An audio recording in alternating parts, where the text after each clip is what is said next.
Today, I consider myself the luckiest man on the face of the earth. You are now listening to the Behind the Mic radio show from the Cheap Seat Sports Bar and Grill in Champaign, Illinois. Presented by Ford of Tuscola. Here's your host, Keith Gibson. Welcome, everybody, to the Behind the Mic Show, episode 9 from the Cheap Seat Sports Bar and Grill. I am your host, Keith Gibson. Alongside me today, my co-host, as usual, the 15-minute world champion, and the great one himself, Sam Erwin. Sam, welcome to the show. And I don't know if you noticed, but I brought along a special guest today, Sammy. I see the world heavyweight champion sitting there with you. What an honor. I mean, what an honor. The man who pinned you for the world title. He did. Yeah, I still have a lot of concussion syndrome from that, but champion's a champion, however you get it. So you gotta respect the man. So, well, one day cooking chicken at Huck's, next day world heavyweight champion. That's right. And world heavyweight champion, my father, none other than downtown Bosco. Dad, welcome to the show again. Glad to be here, but I gotta say something real quick. Oh, here we already. The reason I hit Sammy in the ring and that wrestling, because after he hit you with that chair in the Halloween parade, I had to get back at it. So that one left a mark. Payback. Yeah, that was literally real deal there. left a mark on that one. Hey, Sam, we got how you been? Double digits. We're almost What's double that? digits on this. Almost, yeah. Yeah. One more show. Yeah. We're gonna be double digits. That's right. Maybe we'll get people to listen. Maybe it's worth a shot. Hey, how you been this week? Good week? Yeah, good week.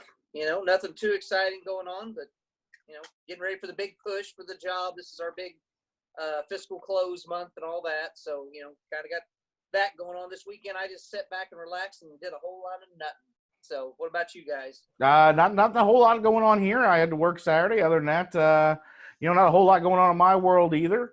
So, got Booze and Mama, Gigi up here watching Kendall this week. So it's fun time always. Yeah, watching as I think you call her the golden child. Is that correct? That's right. Golden child. The chosen one. That's right. I'm gonna teach her how to play baseball. So. Yeah, she's already got a better swing than Keith ever had. So. Well, that's a true statement. Didn't take a whole lot. And a lefty. Yeah. Don't know where that comes from. We tried to teach her how to swing right-handed. Doesn't work.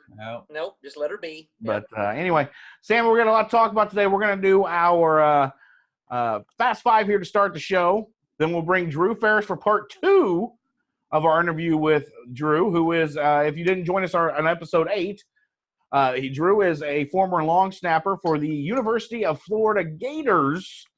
And Sammy, if you're not a Gator, you are.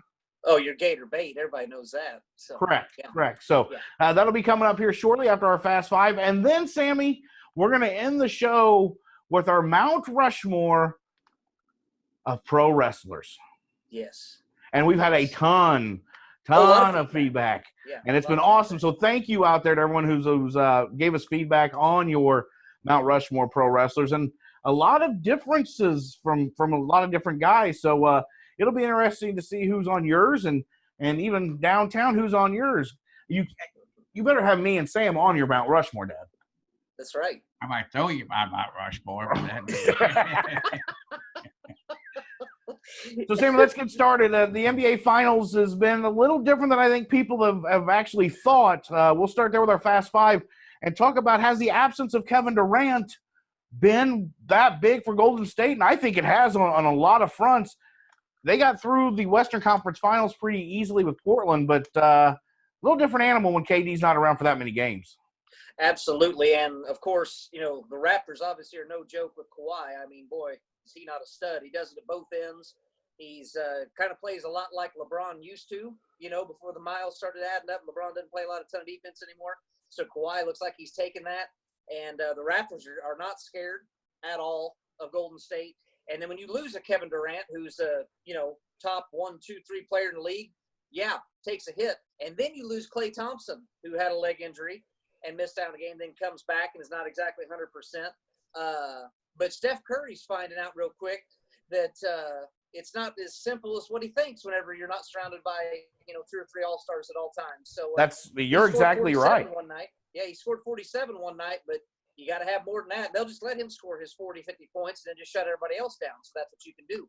So if KD doesn't come back, yeah, this series is over real quick. So if he doesn't play this next game, I think it's over. Yeah, I agree with you on that without a doubt. And it's kind of a telltale sign. Maybe a big three is not always the answer, because if you take one away, it's not there. So maybe this is and this also goes to show you too, when it comes to success in sports, you also need a little bit of good fortune and luck. It's one thing to have the talent, but if you start to lose people to injury, like the Lakers did with LeBron this year, playing well, injury goes down. I knew it'd all come back to LeBron at some point in time in this conversation. I'm just giving examples. That's all. I'm just giving examples. But Golden State is seeing that now, and Steve Kerr's not used to having to deal with. Steph would like twist an ankle every now and then. He had those bad ankles going on. But they're up against an entirely different monster. And whoever thought Toronto would be the one to do it? Trading DeMar DeRozan for Kawhi Leonard. Man, I mean, it's amazing. So yeah, you got to have that luck. You got to have that good fortune, and just sometimes you got it, sometimes you don't. And they got an injury bug right now, and it makes a huge difference. All right, moving on, Sam, from the NBA Finals, we're going to move into talk about a big golf tournament coming up, the U.S. Open. That's right. At Pebble Beach, one of the prettiest golf courses in the nation. Yeah. And your favorite, I'm sure, is El Tigre. Mm-hmm. Can he bounce back? I mean, absolutely. I knew that was coming from you. Yeah, absolutely. Did you watch the last tournament he played in, his final round? I did. He shot a 67. Yep, played extremely well. I think after the Masters, that took a lot out of him, right? And then he didn't play for a month. I think it kind of maybe he was sore. I don't know. There's a lot of issues going on. If you saw that one video where he was trying to walk into that little party they had for him, my God, it looked like he'd been on a horse for about 500 miles. He could barely walk. Just looked like everything was hurting. And then he took that month off and didn't play. And boy, it showed in that next tournament. But he did at least play one in between this time. Looked pretty good. But boy, Roy McIlroy just tore it up today at the Canadian Open. I think he shot it up shooting like a 22 under, so he's going to be playing well coming into Pebble Beach. But I still, ride or die, man. I'll take Tiger Woods every time. I'll take him. Booze, who do you think? Who you got at Pebble? Who you going with? I'm a Phil Mickelson man. Sorry, I've always liked him. When's the last time he's won? Oh, been a while. Yeah, he's got arthritis. You got to give him. Oh, here we go. Hey, he just hit a hole in one at Jim Nance's house. Jim Nance has got like a recreation of like the 6th or 7th hole at Pebble Beach behind his house. Not that Jim Nance has got any money, but Phil came there and played that hole and hit a hole in one at it. So I don't know if that's a sign of things to come. Does Phil Mickelson get him a nice U.S. Open? We'll see. Well, I tell you what I will take. I will take the field. Oh, wow. Really? I'm going to go out on a limb and take the field. Good for you. But I will say I don't think Tiger wins this either. I think he'll make the cut. He always does play well at Pebble. But I don't see him winning this either. I tell you what, it's hard to bet against Brooks Koepka right now. That guy's a stud. Not only especially U.S. Opens. Physical shape he's in. He's playing great golf. His short game's real well right now. He's just striking the ball well and just doing the little things that make him as good as he is. So I like – if I had to pick somebody to win it, I think I'd have to go with Koepka. But I'll take the field as always. Right. Wow. What a brave pick. But no, as we know, with Tiger, it'll come down to the first day. If he plays well and is under par and is right there with the field, then he's got a great shot, greatest shot as anybody. If he starts out rough, we may not be watching him come Saturday. So that's a tough course. If you get behind, it ain't exactly a high-scoring course, I don't think. So. Speaking of horses, not part of our Fast Five, but did you know the Belmont Stakes took place this weekend? I didn't. No. No, it's all right. Neither did I. Until today, so it's okay. I don't watch a lot of horse racing. So black on a screen on ESPN. I didn't know either. Nobody's even paying attention now. No. All right, so let's move on. Hey, one of our good friends, and this is a distinguished honor that I think should be recognized with a parade, a party. This guy needs to be showered with love. But recently, Dick's Sporting Goods named their Hero of the Year. And the Hero of the Year was Coach Brian Tackett from Flora, Illinois, coach of the Flora Wolves. Lonnie T. Yeah, McTackett.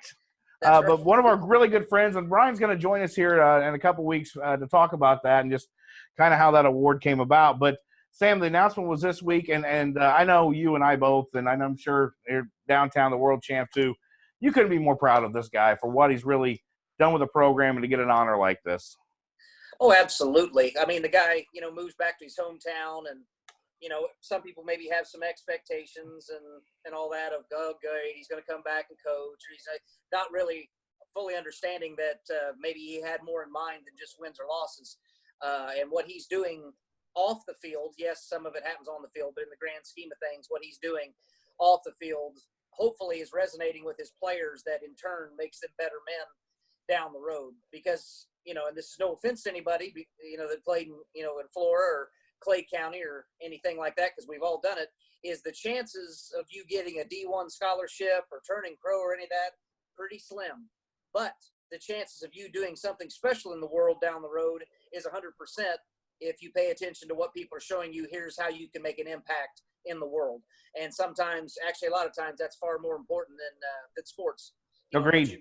What you can do on the field. So, known Tackett for a long time. He was a heck of a baseball player back in the day. Wasn't a bad tight end in football. He had great hands. Not a lot of speed, but boy, if I threw it to him, I knew he's going to catch it. But just a great overall guy. He's funny, cares about the kids. I'd love to go watch him teach sometime if I could sit in the back, but he probably wouldn't let me because I'd laugh or joke or something like that. But he's a good dude, and Florida, Illinois is very lucky to have him. That's for sure. He comes from great parents, great family, and what he's doing is something to really be proud of. So that's wow. Awesome. This is 2 weeks in a row. I don't know if I have anything to say because you might have said it all. Keith, I continue to grow. I continue to grow, develop. I mean, I know it's magical. It's magical. Booze, what do you think about? Are you going to contribute anything as the world champ? Yes, I am. I wonder what Tom Welch thought about this. I'm sure Coach Welch was pretty happy and pretty ecstatic that one of his former players was named the Nick Sporting Good Hero of the Year. The one-liners get you every time. But, pretty exciting for Coach Tackett. We'll have him on here in a couple weeks here in the Behind the Mic show. We got one more thing. Oh, here we go. How about the deal with Kerry Martin going into our Coaches Hall of Fame? I thought that was pretty good, too. Absolutely. Right, yep. That's the other award that just happened. Former Florida Wolves football coach. I know, Sam, good friend of you, mentor of you as well, Coach Kerry Martin, into the Football Hall of Fame in Southern Illinois, and that's a big honor. And I think we're going to have Coach Martin on soon, too, as well, correct? We are, yes. I reached out to him, of course, to congratulate him for all of his success, and he agreed to do an interview with us at some point. Just got to lock down a time and date to do all that, which we will. And you talk about, and once again, just like we said at Tackett, Coach Martin is that as well. Tackett played for him for a little bit, so he might learn a little something from him. But Kerry Martin, by far, is a far better person than he is a football coach, which is really saying something, because anybody that's ever played for him or watched him coach is just absolutely phenomenal. But he is above and beyond, the morals that man has, that he follows through, he stays his convictions, he leads the right way. And once again, talk to any of these former players, that I played with, John Hurlman and Eric Major, Dustin Zimmerman, Wes Turner, over and over and over. We always go back and talk about Coach Martin did this, Coach Martin did that. And he sets you up for success down the road through the teachings of your hard work and doing things the right way. And once again, the things that he did off the field are far more than anything on the field. Great teacher in the classroom as well. Loved his history class. That's why I got into teaching as well as Coach Martin, into coaching, because I was so inspired by him. And for me at the time, my parents were going through a divorce. But the one constant that I had in high school was, between all of that was going on, it ain't fun whenever your parents get divorced. You're in high school. It ain't fun at any time, but don't guess it in high school. But Coach Martin was a solid, that I could go talk to, that, would keep my mind going on the right path. Because as we know, sometimes I kind of veer a little bit. No, not you. But he'd keep me lined out. And I tell you what, whenever he left after, it was the summer before my senior year when he left, man, you talk about creating a void. Woo. Big void. So is that what happened when the convertible top came off? Yes. Yeah. That's where my senior year was a bit of a struggle, because I had just kind of lost it. Well, it's all right. We'll get into that with him. I'm sure. That's what Mama said about 5 times. Yeah. But no, that'll be a great interview. And also Coach Martin's, this is going to be his last season of coaching coming up. He's getting ready to retire, and we'll talk about that from coaching. Then he's going to teach this year and next year, and then he's done altogether. So, well, I tell you what, if you haven't tuned in to Behind the Mic yet, we've got some great things coming up. We've got Drew today, former Florida Gator long snapper. We've got Coach Tackett coming up, Coach Martin coming up. We're going to have Kyle Drone from Dinger Bats, the owner of Dinger Bats, on soon, too. I mean, Sam, we got things lined up. Well, and that's, you know what, at some point, you don't have to like it. You just have to accept it. Right. That's the way it's going to be. We're going to be around. This show costs us literally nothing to make. We enjoy it. So we're going to just keep putting these episodes out. And those of you that enjoy it, we appreciate it. Those of you that ain't listening yet, better hurry up because you don't want to be a bandwagon jump on later whenever we become famous. So I mean, we got the world champ on today. What more do we need? You think that's easy to get? But you know, there is a lot of people that listen to this because when I work at a Huck show, they'll come in and they'll say, yeah, I said, you hear Mo's new podcast? Oh, yeah, we listened to that today. You know, a lot of people are listening to it. Well, good. That's good to hear. Is that what keeps you awake at Huck's? Because Exactly. I know that's the hardest part. Why do you get Dave Lewis on? No. Buddy Davis is not coming on the show. But moving on. Hey, it's Stanley Cup Finals going on.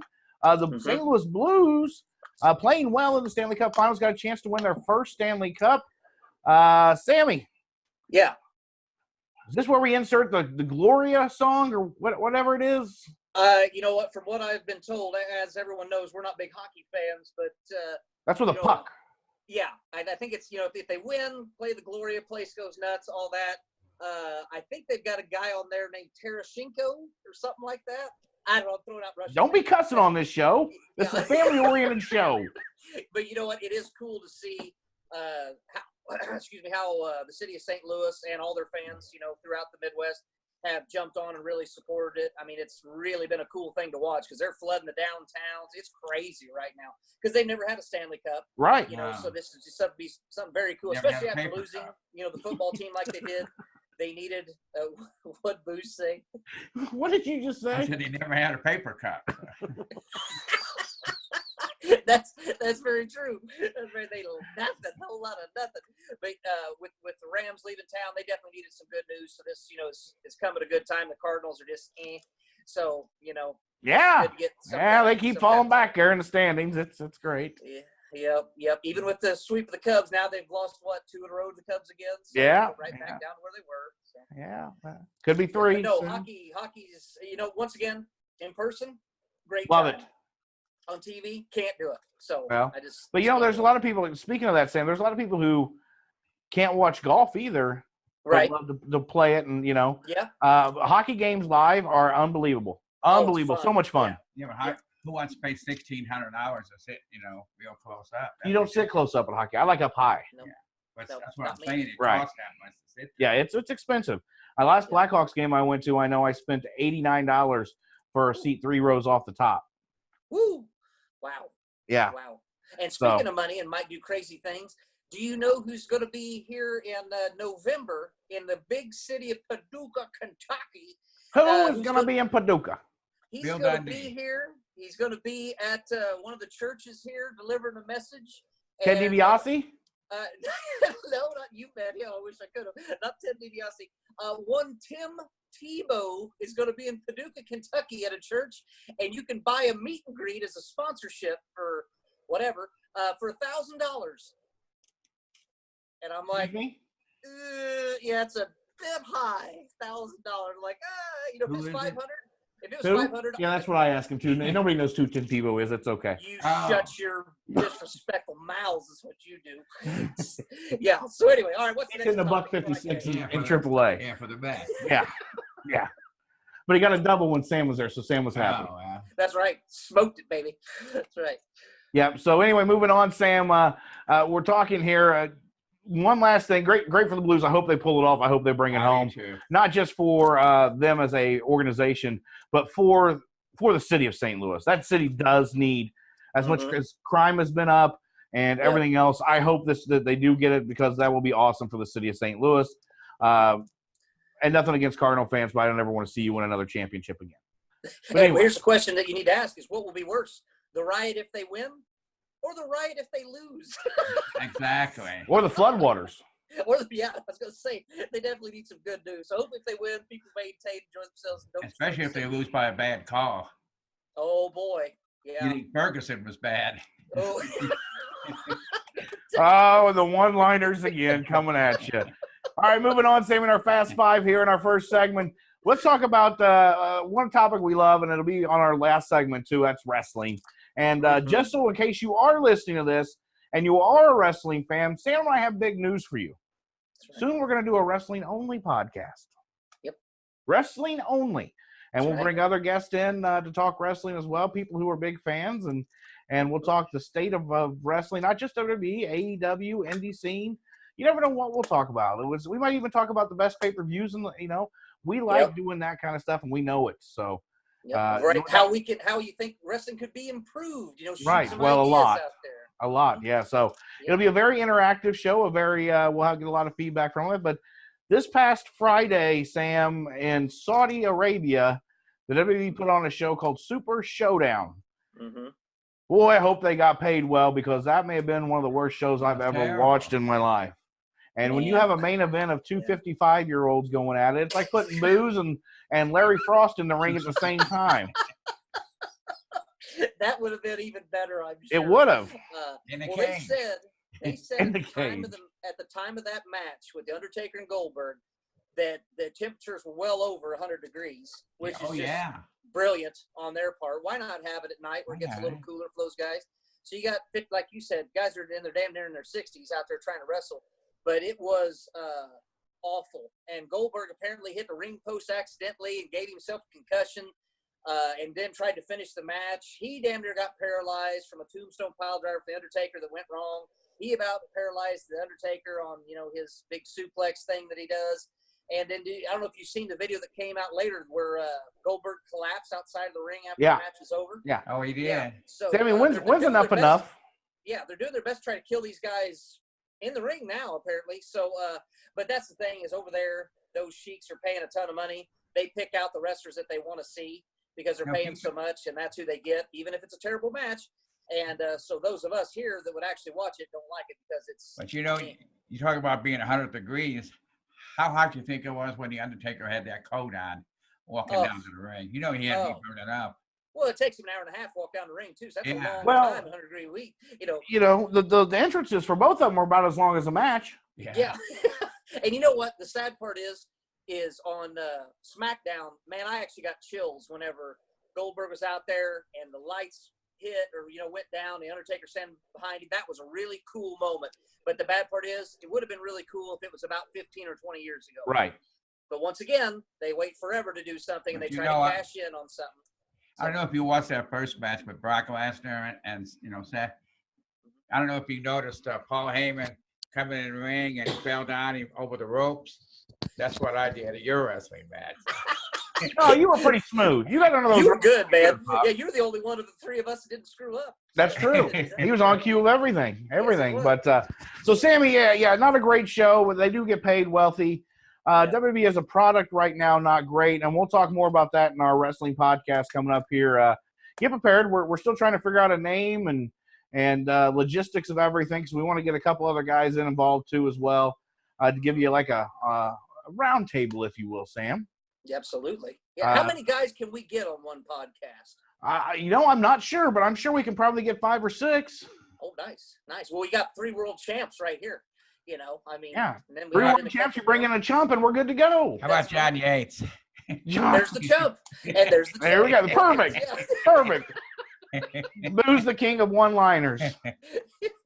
But anyway, we're gonna take a quick break, Sam. We're gonna come back with our second part of our interview with Drew Ferris, the longtime Florida Gator, who was a long snapper, former long snapper, and we're going to hear some more of his story about how he got into as a Gator, of course, as well, and a little bit about his professional career as well, if we get to that. So we'll be right back after these messages. Of course, we want to thank our sponsors, Bees Trees. So if you need some trimming to your trees, call Bees Trees. And, of course, our presenting sponsor, John, Doug, Bob, and the entire staff at Ford of Tuscola. We love you guys.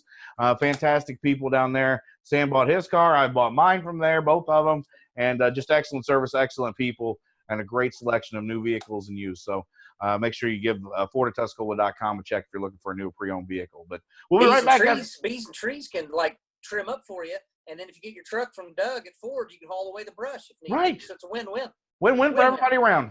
Exactly. Exactly. So we'll be right back here on Behind the Mic Show from the Cheap Seats Sports Bar and Grill. Here at Ford of Tuscola, we offer superior sales and service for our valued customers, and we are committed to serving you. Our inventory consists of a great selection of new and pre-owned vehicles, including the Ford F-Series, America's best-selling truck. Come see why Ford is the brand that more people buy and buy again. Ford of Tuscola, Central Illinois' vehicle sales and service destination. Located on US 36 in Tuscola, Illinois. Find your dream vehicle here at Ford of Tuscola. Ready, set, let's ride. Welcome back to Behind the Mic Show here from the Cheap Seats Sports Bar and Grill. Once again, my co-host Sam Erwin joins me, and we are graciously joined once again this week by Drew Ferris, former Florida Gator, long snapper, and good friend of ours, now of the show. And we do appreciate Drew joining us back here on the Behind the Mic Show. And Drew, we're going to get a little bit more into your college football days of playing at the University of Florida as a Gator. That's And right. Sam Erwin's going to try to contain his excitement, but I doubt he will again this week. That's right. Oh, man. Thanks for being here. By the way, Keith, if you're going to do the Gator chomp, it's right over left. Right over left. I don't care. Yeah, No, if you're going to do it right. If you're going to do it right. So, yeah. Yeah, thanks for having me I know how back to on. chomp a steak. Absolutely. So, Drew, we talked last week about kind of how you got your start in high school in San Diego, also known as Yes. never mind. But anyway, how you got your start in high school, how you went through recruitment, some great knowledge you passed on to all of our listeners last week about the recruitment process and how scholarships works, and had a lot of feedback on that, so we do appreciate that. But now we're going to get into a little bit of how you got to Florida. One, we talked about that, but what it was like playing at the University of Florida. And I know Sam's got some great questions because, once again, he's actually done some work for this show and did some research and has some questions. So I'm going to pass over to my co-host, who's got some stuff for you. Yeah, absolutely. Well, and I've talked to Keith a lot, all my friends, about actually watching a game in the swamp. I mean, I was lucky enough to be there on that last second touchdown pass a couple of years ago whenever, we beat Tennessee, and Tyree Cleveland caught the ball in the end zone at the very end. I was like 2 rows back off the field, and the place just lost its friggin' mind. And then I was there last year whenever Stewart picked off, the LSU quarterback and ran the touchdown back, and that was on Tim Tebow Day whenever they, retired his number and put him up and that was a special day, Keith. It was a special day. And as Mick Hubert, who is the radio guy from the University of Florida, called it, as he said over the radios, I listened to it on the way home, is this place has turned into an insane asylum. Oh my. And it was that. It's loud. So as being a fan, I know what that's like, but Drew, as being a player, what is it like playing at the Swamp? Great question. That's a great question, and it's a great intro because you definitely shed a lot of light into the atmosphere.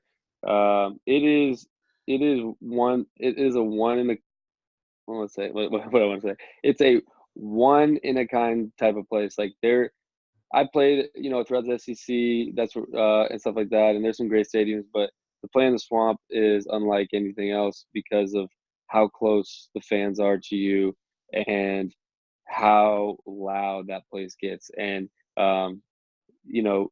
Saturday in the Swamp, doesn't matter day or night.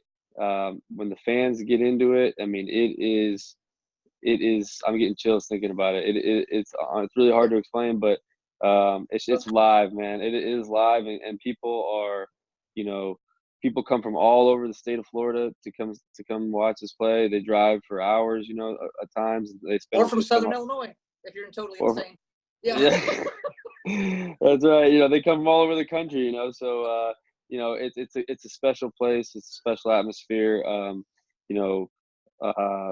I didn't grow up in Florida as we talked about, but to go there, and so I didn't really know. College football to me was like San Diego State, like 20,000 people at Qualcomm Stadium. I mean, that no one cared. Like San Diego State versus Boise State, and people, were rubbing the sleep out of their eyes the next morning. We're looking in the paper to see the score, rather than actually being there and stuff like that. But in the Swamp, it is like, so when I got to the games, it was like a rude awakening in terms of how serious people were about UF football. So it is like a religion down there, and the students are really into it, and it's like game day is like a holiday. It's like it is like a holiday. It's just wild to see it, and to be close and in the action. I mean, it's like a movie, man. I mean, you can't simulate it anywhere else, and I can go on all day about it. But it was a really, really cool experience. What was your first? Hold on, Sam. memory? Sam, just one real quick here. Yeah. It sounds like San Diego State's a lot like the University of Illinois right now. Yeah. Yeah, it might be. I don't know how the Illini are holding up, but I'm not sure. But yeah, they're San Diego State, they're getting better. But when I was in high school, they were 4-8 every year, and nobody cared. So leave for the game. Yeah. Right. It's been a long time since Marshall Falk played there, right? So, right. Exactly. Marshall Falk. Yeah, he was lights out there, and a couple other players here and there, but not like UF and not like in the South for sure. Right. Now, Drew, what was the best memory that you have, or looking back? I know it's been a few years now, but what was your actual, trial by fire baptism of what the swamp was really like, where it was rocking? What was your first memory of, oh wow, this place is totally insane? Whenever you first got those chills and all that, what do you recall a memory of when it first happened? Yeah, it was. It was not in my first year, even though I had those kind of eye-opening experiences in my first year, because I wasn't playing my first year. I redshirted, but it was in my second year, and it was 2011. And you guys, you might have been at the game, or definitely watching it, because we were playing Alabama at home, and they were really good there. I think they were number 1 and we were number 2 or something like that. And I was playing in this game, and to think about it now, it's like, wow, I'm actually playing in this game is wild. But opening offensive possession, so we get the kickoff, and it's the second play of the game after the kickoff, and Andre DeBose goes up the sideline and scores a touchdown, and I'm like jumping John up Brantley and down. threw a beautiful ball. JB. That's right. Yeah, JB. He.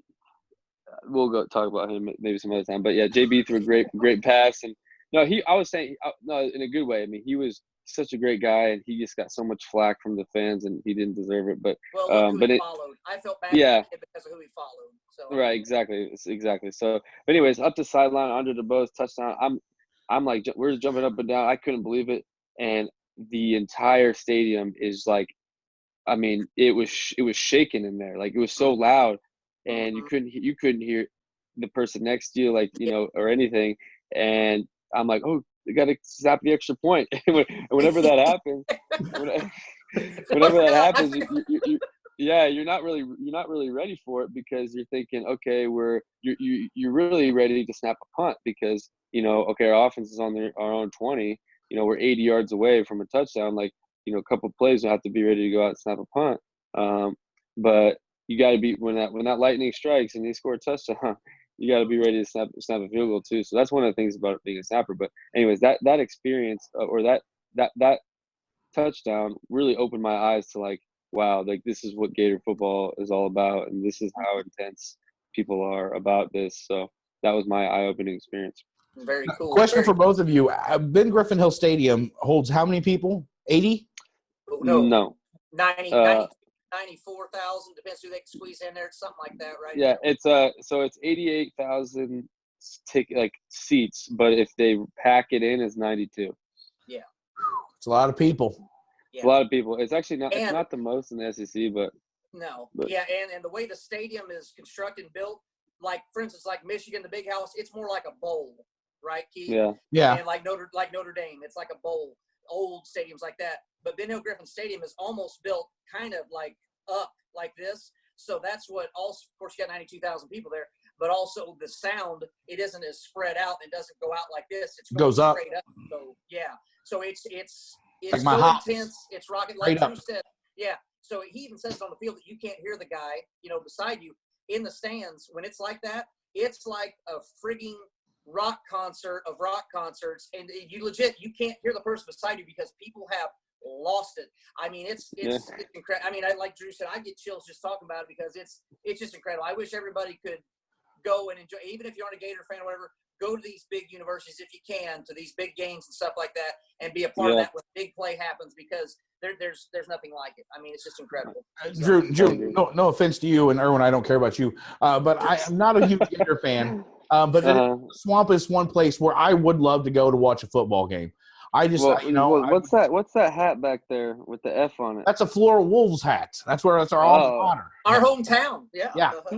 Okay, go ahead. I thought you were pulling my leg, but all right, no. Go ahead. I'm not offended that you're not a Gator fan. Don't worry about it, Keith. We can still be friends. Good. I like you. I like you a lot better than Erwin already. So anyway, no, I think that would be one place to watch a game, which would be absolutely awesome. Just the atmosphere. I mean, they're competitive every year too, which makes it even better. I mean, I go to Memorial Stadium here in Champaign, and it's tailgating's fun. Tailgating's great. Tailgating's great, but after that, it's a long way from being what it is in Florida. Let's leave it. A lot at of that. people don't even go into the games at Correct. Tailgate. But definitely the Swamp is on my bucket list as well as going to Notre Dame. I haven't made it there yet, but those are definitely both on the bucket list to go. So I think just seeing that and picturing that and just seeing you two talk about it and how giddy you both talk about it, getting that, I mean, it's got to be loud. It's got to be like when I come out for a wrestling match what the crowd's like. Well, similar, but I think obviously you're a little bit louder due to all the fans, the millions and millions. Right.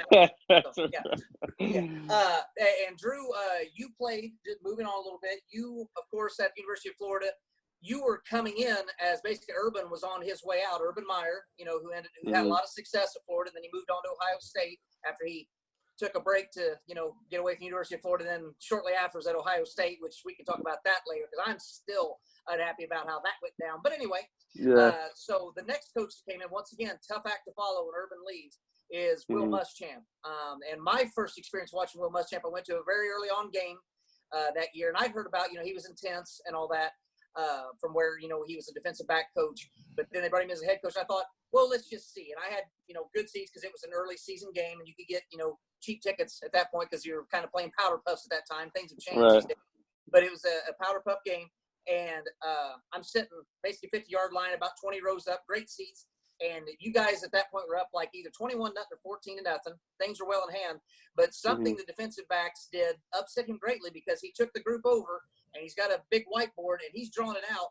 And then he screamed an expletive and then punched a hole through the whiteboard and said, "Do you get it now?" And I was like, "Wow, he is intense." Yeah, he's got us. Honestly, he's got a screw loose up there because when he like gets mad, it's like he loses. He really does lose it. And I think that was early on in his coaching career. And he's always an intense guy, and you can always see it on his face. But he was a defensive coordinator before at Texas, and so if he did that on the sideline, most people aren't paying attention, or the cameras aren't paying attention to that because they're paying attention to the head coach, but now he's the head coach and he's still coaching as if he's the defensive coordinator and doing, going off like that. And, I'm not going to say that's inappropriate. I don't really know what's quote unquote appropriate as a coach. He's just like, really intense. He demands and expects a lot out of his players. Him being a former player, and he's just passionate, and like I said, he demands and expect. He doesn't care if we're playing, the JV team of like whoever. I mean, he doesn't care if guys are I don't know. What did you say? I lost you there. St. Mary's of the Woods. St. Mary's of the Woods. He doesn't care who you're playing or where you're playing them. Whenever players do poorly, he feels like it's a reflection on his coaching. So he takes it as I guess not. I won't say personal, but he takes it as that. So he's going to get on guys, and that's just how he is. Yeah, and I never had an issue with it, as because as at football, it's an intense sport. You're into it. Those that have played it, I mean, you got to be intense a lot of times. It's not a ho-hum. Oh, well, it doesn't work that way, especially at the level you played at. I mean, that's a whole different world. So obviously he's a great defensive mind. Everybody knows that. While he was at Florida, and I'll be the first to say as a Florida fan, we are very spoiled when it comes to offenses. We want a lot of points. We want the fun and gun. We want the ball in the air, get it to Percy Harvin, whatever the case may be. We want to see the scoreboard light up. When Muschamp was there, that did not happen. It was more of a defense and ground and pound. Good thing was we got to see you quite a bit because we punted a lot. Or turn the ball over. One of the which, two. by the way, Keith Gibson, let me point out, in all the games I watched, I never saw Drew Ferris screw up with a bad snap. So kudos to him on that. He did his job. He did it well. I appreciate it. Absolutely. But hey, you got some brown on your nose.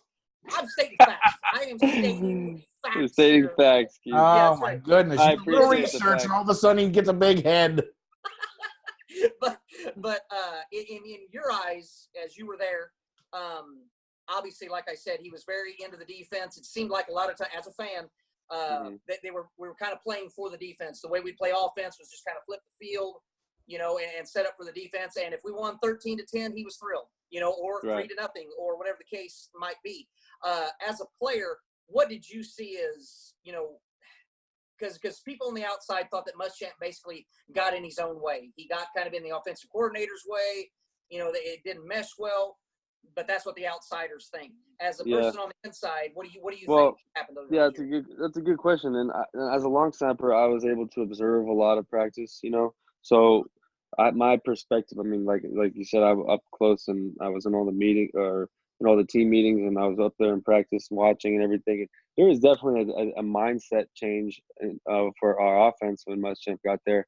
Like you said, the Percy Harvins, the Dallas Bakers, and the Riley Coopers and all those guys, and who are offensive weapons and making plays.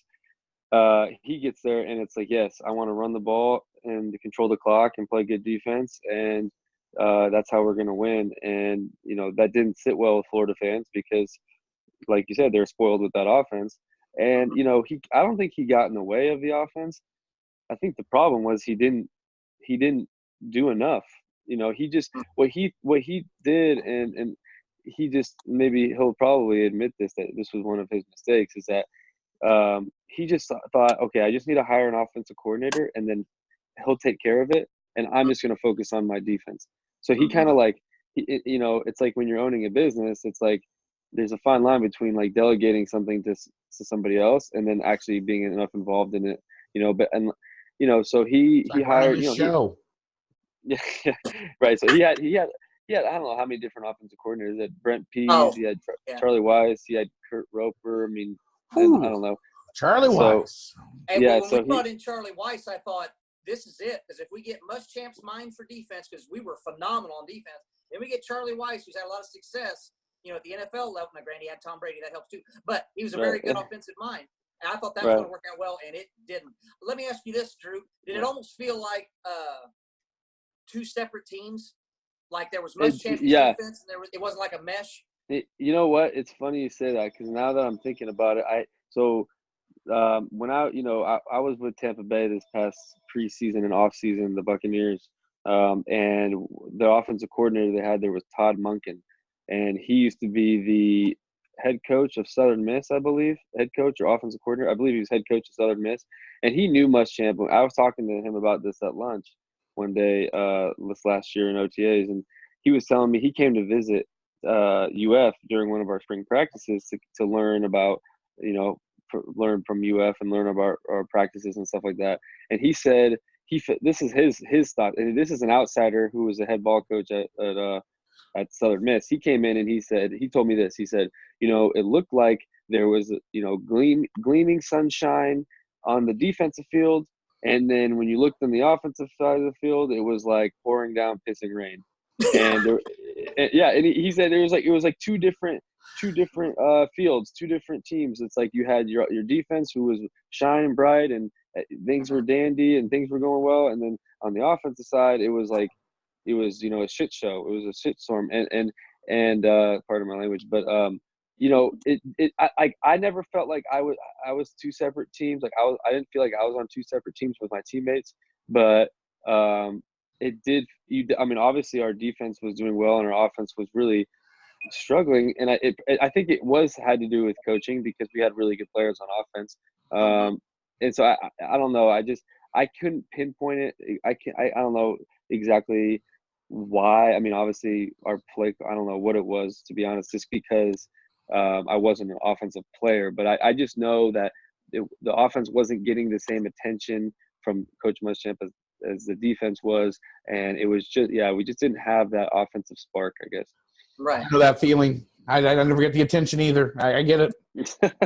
Yeah, and I mean, I don't want to blame Coach Muschamp. I mean, he I guess he's quote unquote responsible because he's head coach, but I mean, we just didn't get it going on offense for whatever reason, and we couldn't. I mean, we turned the ball over a lot, and when we couldn't run the ball, receivers couldn't catch a lot of times. Like they didn't help out Jeff at all, Jeff Driscoll, which Jeff got. I mean, he got freaking booed out of Gainesville, but which is it's a shame. It's a shame. It's a shame. He's a dang good player, and I don't want to blame his receivers, but his receivers weren't helping him at all, and it was just they never got in sync on offense. They never got a rhythm. They never got an identity.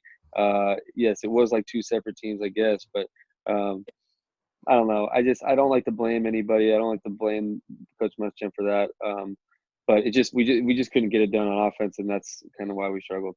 Right. So, Drew, moving ahead here a little bit, after Florida, Sam, you have the research degree, correct? Actually, if you don't mind, yes. He ended up getting his master's. That's correct. That's awesome, man. Is that true? Thank you. It is true. But yes, it is. Mm-hmm. So very fortunate for that. He also, just to add a little bit more to my research, he was on the academic honor roll all 4 years he was there once again. Research. But I'm glad you brought that up because we're talking about academics again. And this is what I really am glad to have Drew on the show so he can explain this to me, because a lot of people think D1 athletes are spoiled. Life is easy. To just, they play football or basketball, then the chicks come at them and boy, they're like kings or whatever. Drew, if you could do us just a favor, tell us what a day in the life is really like for a D1 athlete. Probably not as peachy and rosy as what people think. It's not smooth sailing easy. So it's not. And I'll say this: as being a long snapper, it was a little easier than other positions, like like quarterback and stuff. And I didn't have a playbook to learn. So yes, being in the life of a Division I athlete, I mean, it is a full-time job. I mean, you're waking up before 6 a.m. a lot of the times. You have early morning workouts, and then you have class, and then you finally get to lunch, and you might have a few hours off here and there during the day in between classes or between lunch and your practice in the afternoon. But then, you're rolling right into practice in the afternoon, and then from there you have dinner, and then you have tutoring or group study sessions or whatnot. And then, that might last till about 9 or 10 o'clock, maybe even sometimes later, depending on what kind of course load you have. And then you do it all over again. Now, you just have to manage your time really well. And you have to be good at naps. And I wasn't good at napping. So I was really, really tired my first year or two. I mean, I was constantly exhausted, but what you're saying is easily a 15-hour day every day. Yes. You could put it is not uncommon to put in a 15-hour day, 10 minimum. I mean, it would be uncommon to see anything less than that. But it depends on the time of year as well. But when you're in season as a student athlete, you're putting in about easy good 12-hour days. But you usually don't load up your hard classes during season. You usually wait till off season for that. But still, I mean, yes, it is very time demanding. You can't be like the normal kid and go out on like a Thursday or Taco Tuesday and go out 4 nights a week. And those are my two favorites. Yeah, you're right. Exactly. So you sacrifice a lot, but that's what kept Keith out of the pros, and he didn't do well in college. Well, there was Meatloaf Monday, there was Taco Tuesday, Wing Wednesday, Thirsty Thursday, and Fried Chicken Friday. Wait a minute. Right. Exactly. Well, it sounds adds up quick. Yeah, it's a full day, and people have probably heard a lot about student athletes, but it is really tough, and I have a lot of respect for anybody who does it, and it's a good way to learn kind of how to manage your time. That's for sure. Absolutely. Well, Keith, I tell you what, as we're about at our window of time, I think hopefully if we get Drew to come back somewhere in the near future, maybe we can talk about his life after college. I think that's a great idea. Drew, would you mind doing that? Yeah, for sure. I would definitely like to do that. Absolutely. Would you like to start co-hosting this show? I'll work my way up slowly. Okay. Well, Drew, it's been a pleasure the last 2 weeks having you on with us here on the Behind the Mic show, getting to know you, enjoying your company, and I know Sam and I appreciate it wholeheartedly. It's pretty awesome. You're a great guy, very very smart. If you master's degree, but just a great person too. So we do appreciate you joining us here on the Behind the Mic show. I hope everybody out there is listening has enjoyed it as well. We're going to take a quick break. Right back here on the Behind the Mic show from the Cheap Seats Sports Bar and Grill. One tree or a dozen, large estate or small corner lot, whatever you call home. When you have trees that need professional care, that means calling Beast Trees. Greg Miller, owner and operator of Beast Trees, is an ISA certified arborist. Beast Trees offers tree removal, trimming, and free estimates. They're fully licensed and fully insured. Call Beast Trees today to find out how they can keep your trees healthy and thriving. Call 217-260-4551 to schedule an appointment with Beast Trees. Welcome back, everybody, to the Behind the Mic show, right here from the Cheap Seats Sports Bar and Grill. I want to thank Drew Ferris, former Florida Gator, for joining us on today's show for part 2 of the interview with Drew.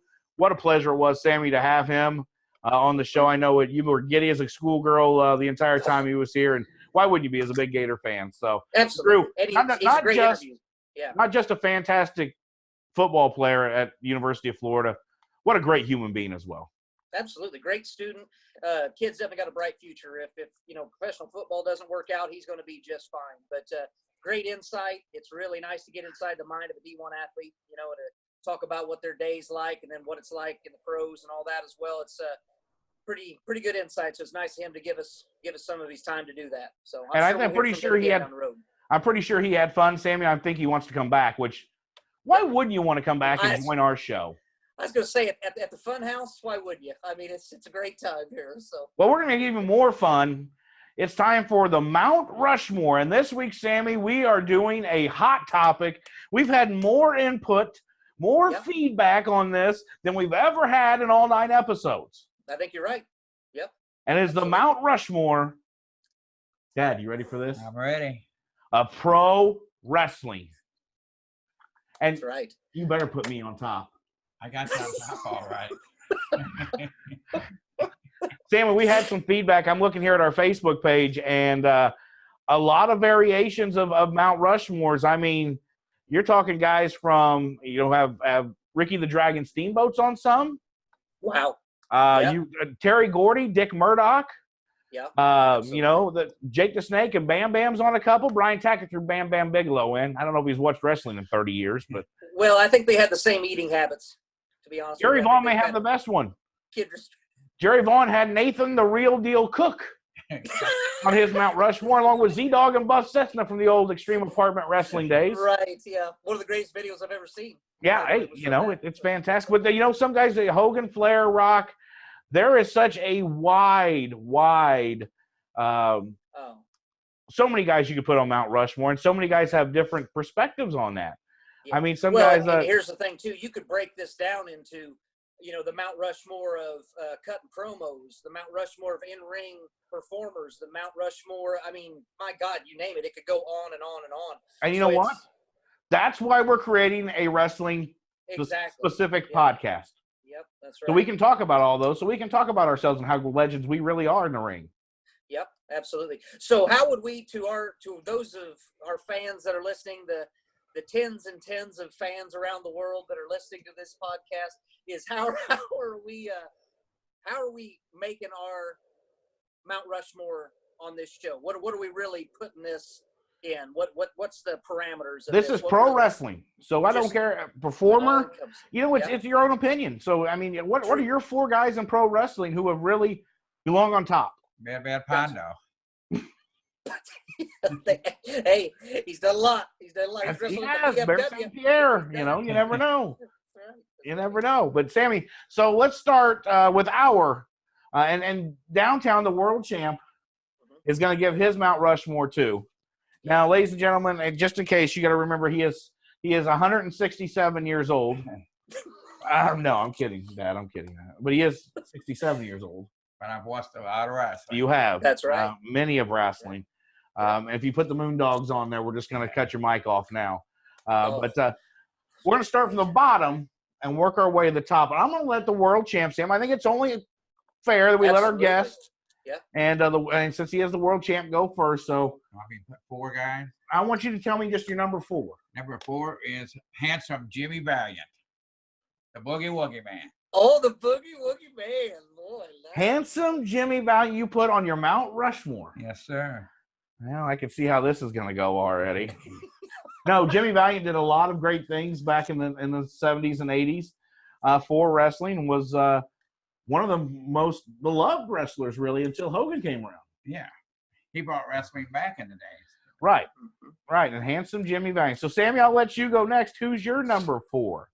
My number 4 goes to a guy that was, sadly, I think a lot of times, during the 80s, because of another wrestler that will probably appear on this list later on.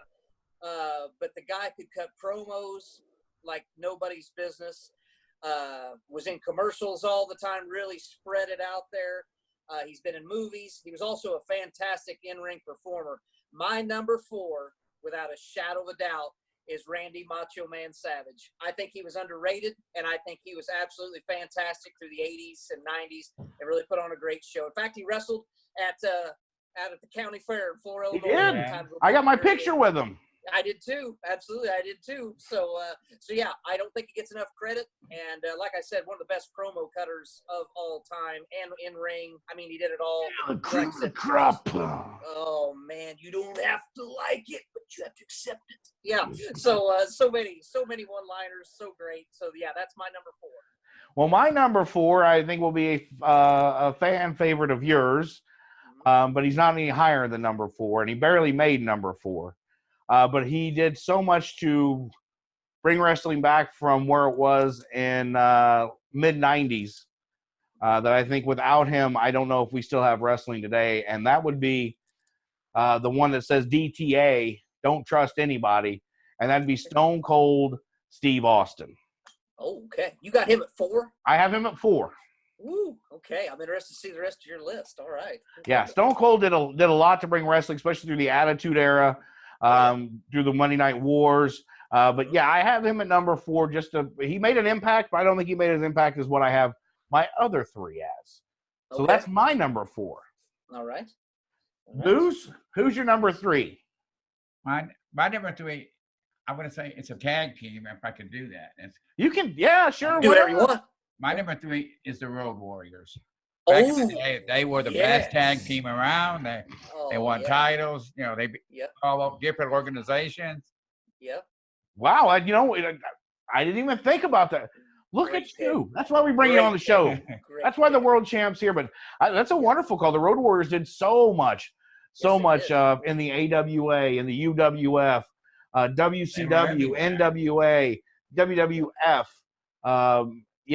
It's sad that Hawk is no longer alive and well, but Animal is, and still, I believe, doing some indie shows for bookings if you want. Still wrestling? Yeah, I believe so. Wow. I tell you what, though, back in the day, those guys, you loved them, but at the same time, they scared the crap out of you when you were a kid. You're like, my God, they look like they were straight out of hell. And but boy, I mean, they did a great job. What a great pick, Booze. That's a great. That is. I'm actually impressed by that. All right. Wait till you see my number 1. If it's Bill Dundee, you're leaving. We know he's got a furniture store. All right, Sammy, you're number 3. Who do you got at number 3 for our Mount Rushmore of pro wrestling? My number 3 goes to a man who longevity has been a lot, and a guy that whenever people were jumping ship and going to WCW back whenever that was going on, the Monday Night Wars and all that, he stuck around. Probably didn't get the notoriety of the one you just mentioned at your number 3. The Brooklyn Brawler? Well, that's later. Don't jump the gun. But no, he had the streak, and I'm going to go number 3 plus the greatest entrance in the history of wrestling, The Undertaker. I will not disagree that it is the greatest entrance ever in wrestling. Yep. It's pretty spectacular, and what he has done. And, going from Mean Mark Callis in the USWA. Yep.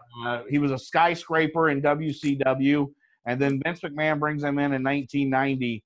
and gives him the character of the Undertaker. So you got to think about that. Sam. This is 2019. Yeah. That is 29 years he has 29 been years. the Undertaker. Yep. And what a legacy the man has left in pro wrestling. We started in Evansville with Jerry the King Lawler. That's correct. And you'll never hear any other wrestler say anything but compliments about him because he's such a professional, such a good dude. You know, I mean, he's basically like the godfather, if you will, of people that just the amount of respect towards him. Nobody says a bad word, probably because maybe he just seal your fate for you in real life too. Because I think he's kind of maybe a bad dude outside the scenes, but if he needed to be. But yeah, just a great entrance. Always been a great in-ring performer. Over and keeps going. He really needs to hang it up now. But for the work he's done, because I just don't want to see him get hurt. You know, right? Yeah. Have a terrible rest of his life.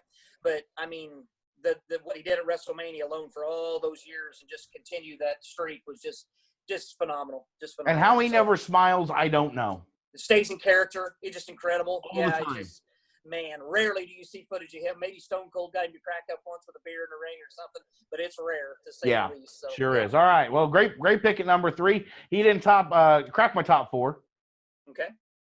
Number 3 for me, revolutionized pro wrestling. Back in the early 80s, he won his first title against the Iron Sheik. I mean, it's the American made. He's sold millions of dollars, been in, ladies and gentlemen, it's Hulk Hogan. That's my number 3. People are going to be, Hogan at 3? Yeah, Hogan at 3. I just don't think Hogan had the impact like others have. Mm-hmm. I think Hogan had a huge impact, and he's going to be on my Mount Rushmore. And I honestly, I don't know if he's on yours, but it's pretty amazing what Hogan has done. He's put in a lot of years, too. He put in a lot of shows, made a lot of money, screwed over a lot of people. A lot of steroids. It doesn't matter. As far as pro wrestling knows, my question to both of you world champ and you, Sam, is would we have pro wrestling if it wasn't for Hulk Hogan? That's right. Yeah, what he did in the 80s.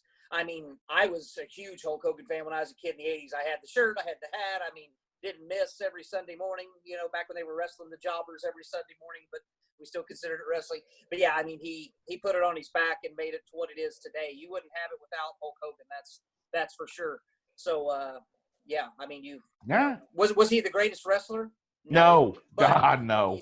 When he slammed Andre the Giant, I mean, it was all around the world. I mean, it just iconic. He made Vince a lot of money. Let's just put it that way. A lot of money. All right, Downtown. You've been to 4 and 3. Who's your number 2? How can anybody not have this guy yet in the top?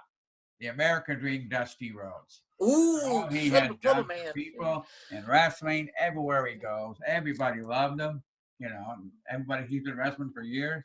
And people can't forget the American Dream. The son of a plumber. Let me tell you one time right here now. Let me tell you. I've wined and dined with kings and queens and lived in alleys and ate on pork and beans. Yes, the son of a plumber. Yes, no, Dusty Rhodes. Another your generation, our generation too, really. We've seen brilliant mind, created war games, created a lot of things behind the scenes that people don't realize. But an absolute awesome performer, charisma, and a guy who wasn't in the best shape ever in his life, but used that flabby to spank that money. The man could move, and he could wrestle for an hour somehow. Yeah. It was amazing. But that's the thing, like you said with Dusty Rhodes, is probably better, which is hard to believe, but better behind the scenes than he was in the ring. Because he's an incredible performer, but behind the scenes, my God, what a genius. I mean, that guy's mind is incredible. It is, and you look at what he's passed on to his 2 sons, Dustin and Cody, and now Cody's in AEW using that same mind of what he was passed down to him. It's that family's pretty amazing, if I do say so myself. Yep, absolutely. All right, Sam. Who's your number 2? Moose has a pretty good list. I'll give him credit here. He's got a good list. He's going old school, which I knew he would, which makes it great because it's things that you don't normally think about. My number 2 goes to the guy of the Attitude Era, drinking beer, selling more shirts than they could make, and really made it must-see TV every week in the Monday Night Wars because he just kept doing it over and over and over. And that, of course, is Stone Cold Steve Austin. So I don't know if we'd be here talking about wrestling today like we talk about Hogan.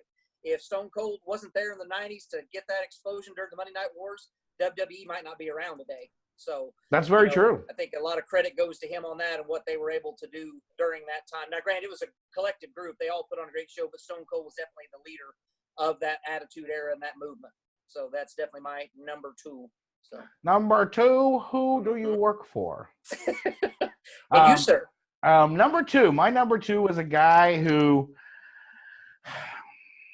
I don't think many people will agree with me on my number 2. We've had some people comment about certain wrestlers around here and there, but my number 2 is a man that kind of goes quietly on WCW side. So he's from WCW, NWA, was originally a Blade Runner. Mm-hmm. If anybody remembers what I'm talking about, you'll pick up with that, what I'm talking about here with the Blade Runner with the Ultimate Warrior. I know. A guy who was able to change his entire character during the Monday Night Wars when the old gimmicks were going out, and that is Sting. Sting would be my number 2. A consummate professional, years in the business. I think just as big as icon as Austin, is just as big as icon as Hogan. But I give him the nod above both of them because of what he could do in the ring. His promos, ability, his things, and the ability to change his character from the blonde hair and colorful pants to the black and white, and I love that, and I think Sting deserves to be on the Mount Rushmore. So that's my number 2. Who'd you like better, Blonde Sting or Crow Sting? Crow Sting. I like Crow Sting better. Oh man, I like the blonde one. That was awesome. I remember after Little League and Pony League games, as soon as they were over, had to run up to the bar, and the old man would turn it on, and boy, it was just in time. You could hear Sting's music, and boy, he'd come to the ring, and those matches would last about 45 seconds. It was the greatest thing ever.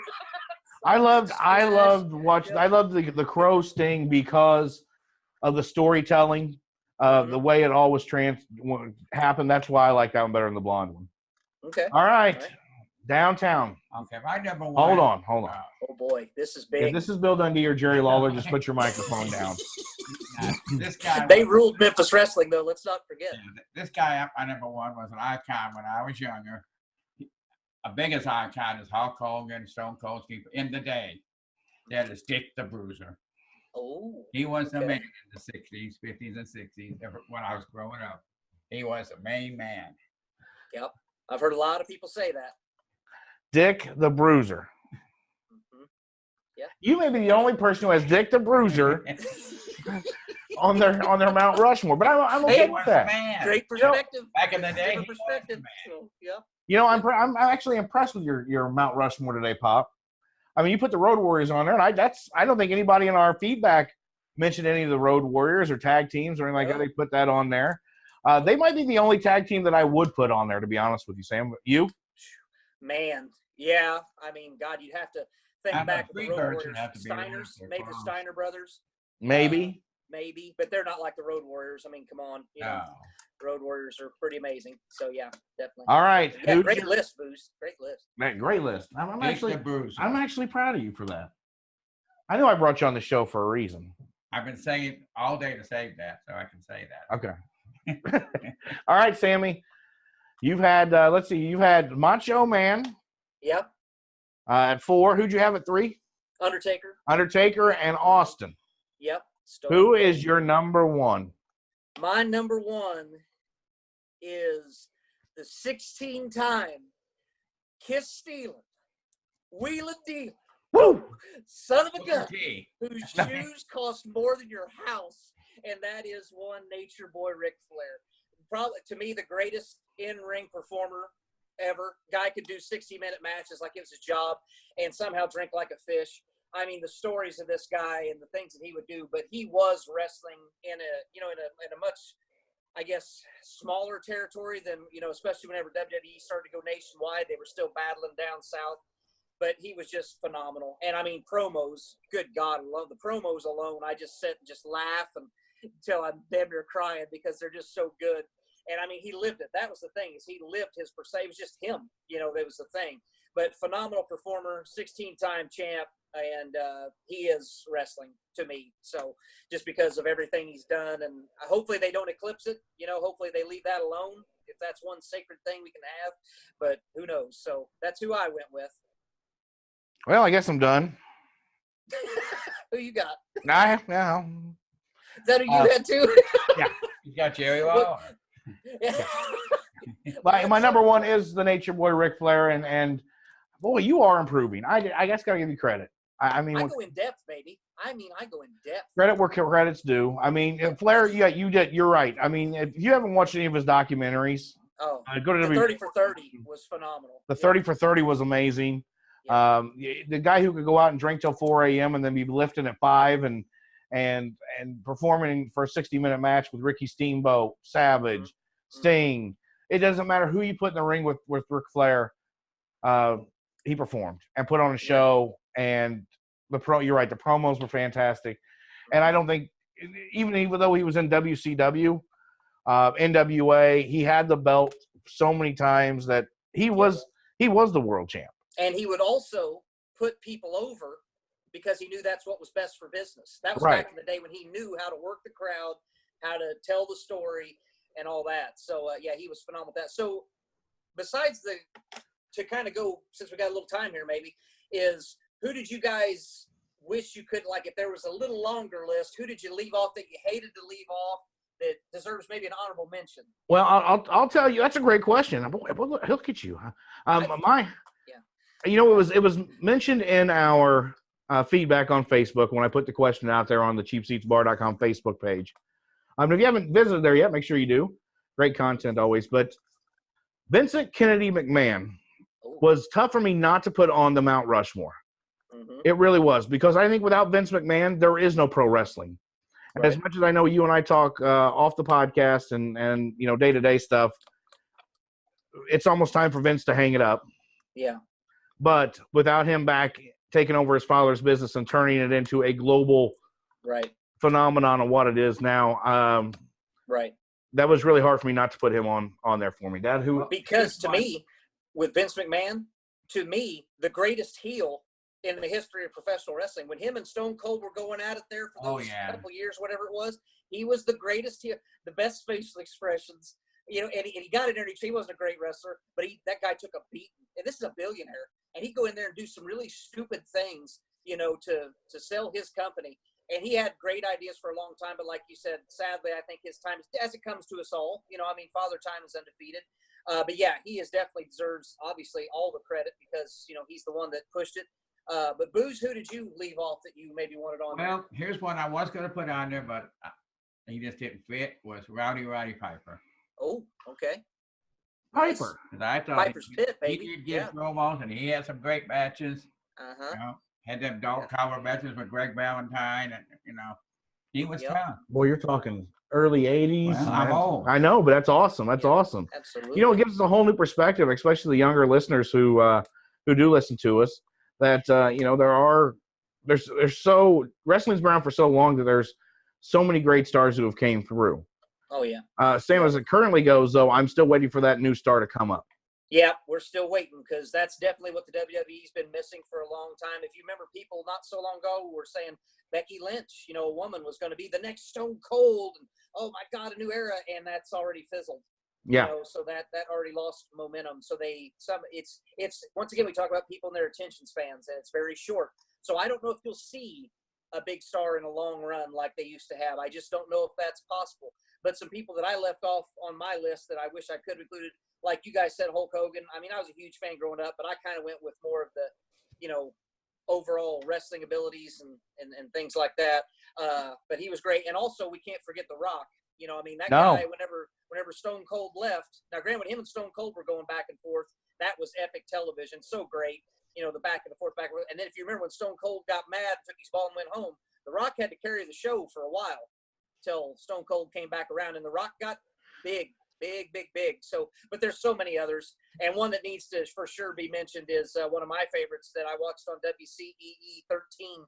I think it was Texas Wrestling back on Saturday nights. Maybe that was NWA. I'm not sure, but the Missing Link. The guy with the you have always loved the Missing Link. Oh man, grab the back of his hair and headbutt things. So great, but that's for another time. But, great list, great insight. Booze, you added a lot, as I knew you would. So yeah, good discussion. Erwin, you say about Bam Bam Bigelow, but he put on a good show too. He could move for a guy He- that he big. was That's what's good for a amazing. big He can man. move. Yep. Yes, he was.